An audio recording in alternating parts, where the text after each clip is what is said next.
दोस्तों, मैं बहुत नाक़िसुल इल्म और बहुत कम इल्म हूँ। और जनाब आनंद प्रकाश चौकसे साहब की शख्सियत एक हमागीर शख्सियत है।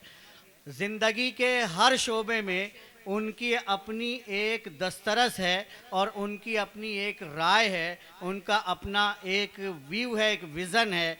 इसीलिए उन्होंने अपनी स्कूल का नाम भी विज़न से रखा है।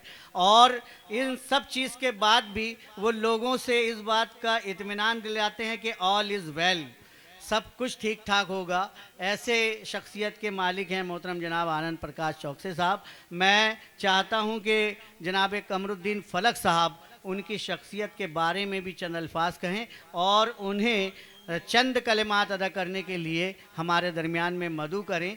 कमरुद्दीन फलक साहब से गुजारिश करता हूं माइक पर तशरीफ़ लाएं।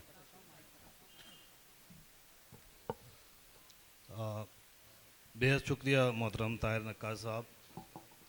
आप जब अपने आप को नाक़िसुल इल्म कह रहे हैं तो मैं परेशान हूँ कि मैं अपने आप को क्या कहूँ। बहरहाल मुझे हुक्म हुआ है कि मैं आनंद प्रकाश चौकसे जी की शख्सियत पर चंद अल्फाज कहूँ।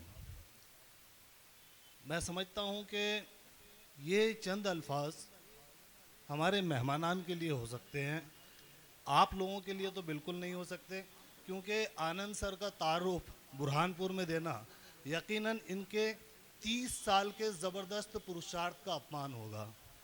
इस शहर ने बड़े बड़े नामावर पैदा किए हैं और उन नामावरों की दो किस्में हैं। पहली किस्म तो वो है जिनके बारे में शायद इन्हीं के बारे में शायर जमाली साहब ने कहा था कि किसी किसी को खुदा यूं ज़वाल देता है, किसी किसी को खुदा यूं ज़वाल देता है, उरूज दे के दिलों से निकाल देता है।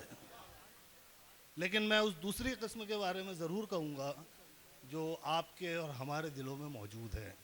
आनंद प्रकाश चौकसे साहब ने जैसे जैसे बुलंदियाँ इख्तियार की हैं वैसे वैसे उनका मकाम हमारे दिलों में उतरता चला गया। और ये नाम 3 दहाइयाँ पार कर चुका है बुरहानपुर में। पहली दहाई में ये नाम जब पैदा हुआ था तो यकीनन हमारे और आपके सामने जब ये नाम आया था तो हमारे तासुरात यूँ थे, कौन आनंद प्रकाश चौकसे। लेकिन जैसे ही ये नाम दूसरी दहाई तक पहुंचा तो बुरहानपुर का हर बाशिंदे का तासुर ये था, कौन आनंद प्रकाश चौकसे। और जैसे ही ये नाम तीसरी दहाई में पहुंचा हर बुरहानपुरी का तासुर ये है, कौन आनंद प्रकाश चौकसे। तो ये कामयाबियों की जो बुलंदियां हैं, इसकी बड़ी बात यह है कि इसकी जड़ें बुरहानपुर से जुड़ी रही।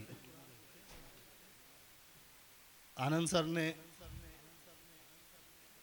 30 साल में वो कुछ कर दिखाया कि मैं नज़मों का शायर हूँ, मैंने अल्फाज से तन्हाई की तस्वीर बनाई, मैंने रूह की तस्वीर बनाई। लेकिन अगर मुझे कोई कहे कि कामयाबी की तस्वीर बनाई जाए तो मैं नहीं बना पाऊँगा, क्योंकि वो तस्वीर हमारे सामने मौजूद है। बहुत छोटी सी क्लास से आनंद चौकसे जी ने अपना काम शुरू किया था। वो क्लास कब एक छोटे से स्कूल में तब्दील हो गई पता नहीं चला, और लगातार तरक्की करते हुए वो स्कूल एक एकेडमी में बदल गया। ऐसी एकेडमी कि बुरहानपुर से बाहर जाने वाले तलबा को ताने सुनने को मिलते हैं कि आप बुरहानपुर से यहाँ पढ़ने आए हैं। हमारी तो कोशिश है, हमारे बच्चों के लिए हम दुआ करते हैं कि आनंद प्रकाश चौकसे जी की एकेडमी में उनको एडमिशन मिल जाए। हमारे लिए बाइस फ़ख्र है कि ये एकेडमी इंटरनेशनल लेवल की एकेडमी है। दुनिया भर के तलबा यहाँ आते हैं और यहाँ के स्टूडेंट होने का फ़ख्र महसूस करते हैं। इसके साथ ही आपने जो एक बात कही जाती है बहुआयामी विकास, मल्टी डायमेंशनल प्रोग्रेस, उसको ध्यान में रखा है। इस एकेडमी की बड़ी बात यह है कि बच्चे सिर्फ सूचनाओं और शब्दों का बोझ ढोने वाले नहीं हैं, ये प्रैक्टिकल ज़िंदगी जीते हैं, ये फार्मिंग भी देखते हैं, ये एडमिनिस्ट्रेशन भी देखते हैं, ये मैनेजमेंट भी देखते हैं। जितने भी प्रैक्टिकल हो सकते हैं उन बच्चों के सामने होते हैं।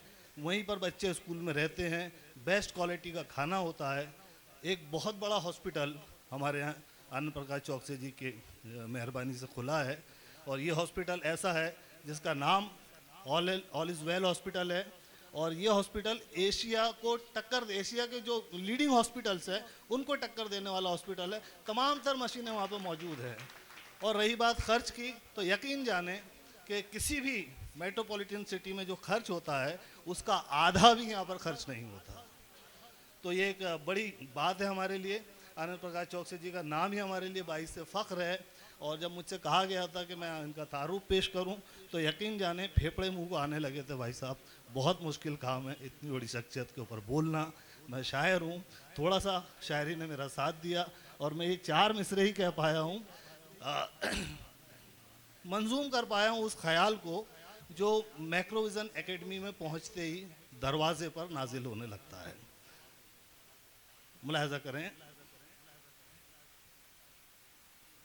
मर्तबा हासिल करें ऐसा कि मर के रद्द ना हो। मर्तबा हासिल करें ऐसा कि मर के रद्द ना हो। छोड़ दीजिए पद,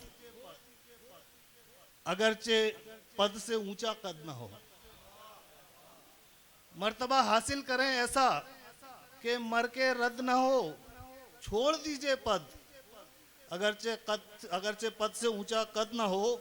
मश्क कीजिए और इतनी मश्क कर लीजिए कि आप मश्क कीजिए और इतनी मश्क कर लीजिए कि आप खुद खता भी करना चाहें तो खता सरजद ना हो। ये ऐलान है आनंद प्रकाश चौकसे जी का। मैं मुल्तमिस हूँ, मैं गुजारिश करता हूँ उनसे कि वो माइक पर तशरीफ़ लाएं। और बिलखुसूस आज के माशरे में जो हमारे सामीन का फ़र्ज़ है अदब को ज़िंदा रखने का, और जो हमारे शोराए कराम का जो फ़र्ज़ है कि वो कैसे अदब को ज़िंदा रखें, क्योंकि हिंदी एक बहुत प्यारी ज़ुबान है, हम सब उससे मोहब्बत करते हैं। लेकिन हिंदी के जो मंच है उसकी जो हालत हो गई है, उस हालत से हमें इबरत हासिल करनी चाहिए।